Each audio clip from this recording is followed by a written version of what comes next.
Welcome to the Genius Factory. Enjoy the video. You begin by opening Canva and creating a new design with your poster dimensions. Choose a template only if it fits your layout needs. Otherwise, start blank to avoid extra cleanup. Once the file is ready, upload high-resolution assets and drag them into folders so you can access them quickly. Make sure to set 300 dpi for print projects and enable bleed if trimming is expected. This early organization saves time and prevents layout scrambling as you add text, images, and brand elements next. Next, construct the visual hierarchy so viewers scan correctly. You place guidelines and grids, then block out headline, subhead, and body areas. Use H1 for the main message and H2 for supporting lines.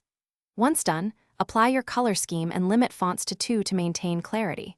Why limit? Because fewer fonts increase legibility and brand cohesion. Then arrange images with consistent margins and use grouping to lock elements together. Group and lock so resizing later keeps composition balanced without accidental shifts. To finish, review technical specs. Verify bleed, safety margins, and that text doesn't sit within 1/4 of the trim edge. Convert colors to CMYK when you plan to print and choose PDF print for high-quality exports.